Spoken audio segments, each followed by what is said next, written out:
Hi, my name is Hope Leong, and for this Black Feminisms historiography, I'm going to be talking about how my own experiences with exploring identity are related to this intersectional experience of LGBTQ plus mental health and other societal factors. So first, to just recognize the idea of intersectional identities. Intersectionality was a term coined by Kimberly Crenshaw, and this chart over here breaks down some different identity facets that contribute to one's own unique intersectional identity. And specifically in this presentation, I'm going to be talking about religion, race, sexuality, sex, gender, and gender expression with my own experiences. But generally speaking, this idea that all these different facets and overlaps within identity can create a unique experience that can be positive, but also negative in some circumstances. For example, one study found that race-related microaggressions by white folks in the LGBTQ community have contributed to negative mental health outcomes for people of color within the same LGBTQ community. And so we're going to be diving a little bit more into my own experiences, but also generally the experiences and conflicts that potentially might come up. So, into my own identity factors, Christianity is a big part of my own experience. I grew up in a Presbyterian church that has since been LGBTQ friendly, and there has been very much discourse within my own church, but also other churches as well, Christianity as a whole, different denominations when it comes to accepting LGBTQ people as people in leadership, as people, as congregants, or even what they preach. And so, so many people have been outspoken from certain churches about not accepting LGBTQ individuals that a lot of people associate Christianity with conservatism. I myself wouldn't say that I'm Christian. I have left the church since I grew up in it, but there are people who are in the church who are LGBTQ, and people are really looking to find churches or communities that will accept them and their faith. And so that intersection is very difficult to navigate for many people. And one study found that Christianity can inform anti-LGBTQ beliefs, and that individuals who interpret the Bible more literally are less likely to change their views. And this goes for a lot of different political subjects where there are people very staunch, especially when it comes to texts and interpretations that really inform their opinions and ideas of morality, really, in the world and how they navigate it. And these images I included as there's groups of people out there that are Christians that are very accepting of the LGBTQ community and really don't like that they're touted as this conservative group when some of them aren't. And at the same time, there's still very much people who are Christian and really don't like LGBTQ people. And another factor was Chinese American culture. I myself am Chinese American. I'm fourth, fifth generation, and I personally didn't get language passed down to me. And so there are some looser ties with my culture that I wish were stronger. But generally speaking, being Asian American in this nation has a lot of interesting history when it comes to, for example, the model minority myth, and other stereotypes that come with that, as well as the 1882 Chinese Exclusion Act, very explicitly not wanting foreign people, immigrants, and Chinese people in the country. And there's still lingerings and feelings of that today when it comes to stereotypes around exoticism and being obedient and very subservient when it comes to Asian Americans reacting to the dominant culture and being quiet and reserved. And so when it comes to the LGBTQ identity and this intersection, it's very interesting as you can see, like there are definitely people who have been outspoken over the years that are queer and Asian or Pacific Islander. But within a lot of other marginalized communities, sometimes the intersection isn't always fully accepted. And when that does happen, when there is a rejection of the LGBTQ identity, for example, from the Asian American community, there can be a disconnect between someone's identities, and this feeling that you don't belong in either group and that you can't exist within both of those spaces at the same time as your full self. And to tie this into this conversation about Black feminisms, there are many stereotypes when it comes to women and women of color, specifically with Asian American and African American women. There is, first of all, so much erasure to begin with. One study who looked at magazine covers and representation of women of color on them, only 19% of those covers even had a woman of color on them. And then when there were representations of them, 90% of those covers were hypersexualized, and often included some sort of um, playing up of their ethnic identity in those covers. And so this idea of being sexualized in some cases, depending on the different stereotypes of different groups, but this enticement of the women, for example, these two different examples of a perfume cover and a cigarette cover just really plays up these ideas of what African women or Asian women are like. And mental health outcomes. So, talking about these different mental health outcomes in my own experience deals with how LGBTQ identity and also mental health are intertwined in a lot of ways, as well as with other marginalized community identities. So, my own experience deals with during the COVID-19 pandemic and social isolation, which a lot of people were feeling at the time, but that's kind of when I started to recognize those feelings within me for a longer period of time and a longer term effect. And part of that is also a dismissal of my concerns at the time because everybody was feeling that way, so to speak. And um, just my own personal healthcare provider did not necessarily recognize the severity or like the longevity of what I was feeling. And so that also was demoralizing. But when it comes to the LGBTQ identity, part of that complex relationship also has to do with things like internalized homophobia or gender dysphoria.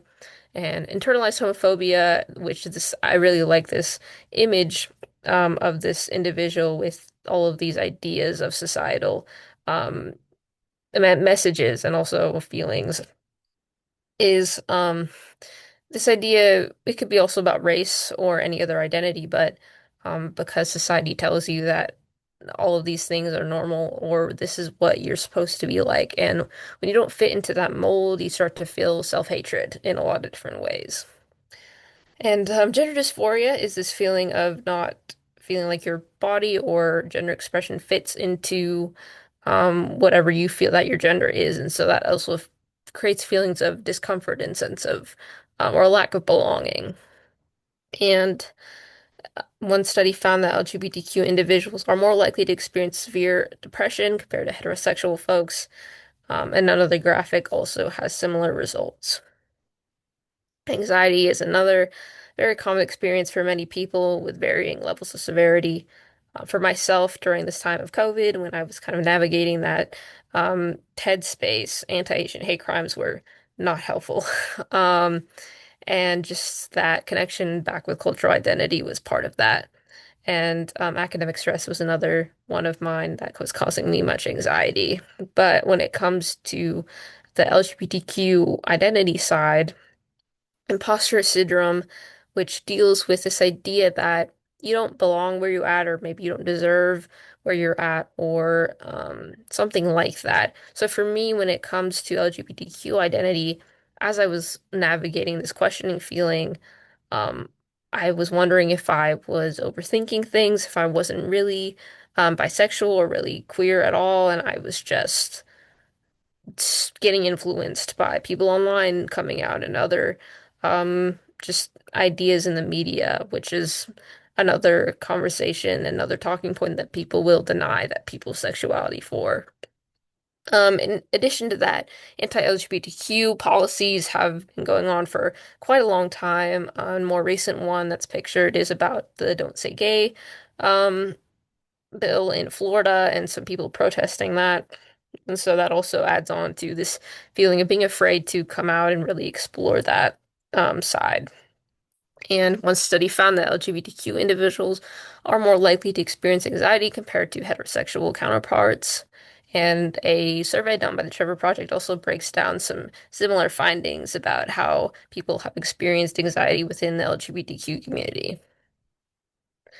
And also, I want to recognize at this period of time in COVID that anti-Black police brutality also very much affected my own mental health and just the general, I'd say, mental health of the world and societal consciousness during this time. And so, Black Lives Matter and Say Her Name campaigns were very much going on before COVID. And so, this was nothing new at that point in time, but a lot more media attention was being put on these movements, and a lot more protests were being amplified at this time. And so, seeing all these things in the media and publicized is very much impacting my mental health, and I know the mental health of other people as well, just seeing that state of society.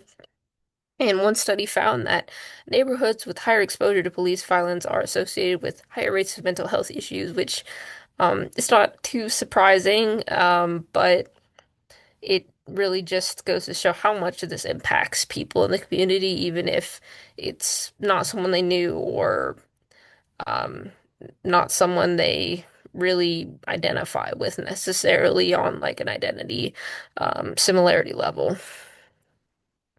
And when it comes to navigating LGBTQ identity, to go into more of the specific challenges of different identities. My own experience, as I mentioned, with bisexuality, um, went through a lot of different ups and downs when it came to questioning in my own life and kind of realizing that maybe I myself was in the community and not just an ally when I started to self-reflect a bit during this period of time. And after coming out, the challenges that come with coming out as bisexual that are unique. One of them being straight passing, and that term refers to a person who is perceived to be straight or in a straight relationship. So someone who appears to be female and someone who appears to be male being in a relationship. So they just assume that you are heterosexual, that you're both only like the opposite gender. And so, as someone who's bisexual and dating a straight person, for example, sometimes people would be like, "Oh, like I thought you were gay." And I was, but you have a boyfriend, what is, so you're not gay? And I'm like, no, I'm bisexual, so I'm not straight, but so just like navigating that experience. And that kind of leads into bi erasure, where some people don't even really believe that bisexuality is a real experience, or a real identity that people, um, live in their day-to-day lives. And so, people have in that sense attached stereotypes to that to try to negate the reality that this identity exists. And this idea that you can like more than one gender, any one, regardless of gender, feeds into somehow the stereotype that you're more likely to cheat on your partners for some reason, stuff like that. And some evidence suggests that bisexual folks are more likely to face mental health issues compared to their straight and gay counterparts. And so these graphics are about some specifically bi related protest signs and imagery, as well as different elements of bisexuality when it comes to erasure. And gender fluidity, another part of my journey when it comes to questioning and then coming out also is an interesting experience as sex, gender, and gender expression are different things. And the gender unicorn is just something visual. It's a little silly with the unicorn visual, but kind of breaks down this idea that there are differences between gender identity, expression, sex, and also sexuality and uh, emotional and romantic attraction. But coming out when it comes to gender, sometimes people will change their appearance to better fit their gender identity, which I didn't necessarily do, um, for a variety of different reasons, but that also adds on to a lot of different stressors when it comes to being perceived by other people, but also wanting to live in a body that fits how you feel. And so some studies suggest that non-binary folks are more likely to face mental health issues compared to cisgender and transgender individuals. And non-binary is sort of an umbrella term for any folks who are in that spectrum of not on one side or the other of the gender spectrum. And so black feminism ties into this when it comes to misogyny and racism within the LGBT community that was briefly mentioned earlier. But what contributes to these ideas is the fact that our society itself is a patriarchy.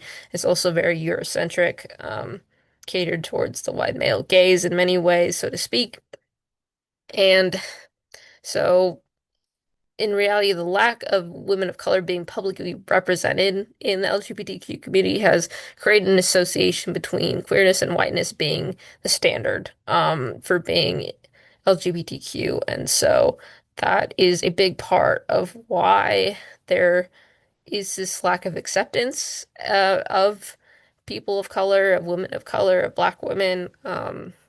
Within their own communities because there just isn't that many people that they've seen that have been accepted and embraced into the culture, and it's gone better over time. But these are just a few examples of some historical figures, some iconic figures that are Black feminists and or trailblazers for the community. And finally, LGBTQ advocacy. Here are just some different groups that you could always check out. The Trevor Project is a national group that does a lot of different work related to mental health and LGBTQ individuals. The Oakland LGBTQ Center is another local location, and they host a lot of events and have a lot of resources. Queers United, I'm going to plug them. I am part of their leadership for this year, and that is our student-run campus club. And yeah, check us out. And when it comes to Black feminisms and LGBTQ rights, we have the National Black Justice Collective, and they focus on a lot of different issues on the broader scale. And Lavender Rights Project is based out of Seattle, Washington, but do a lot of work when it comes to legal services and just policy reform.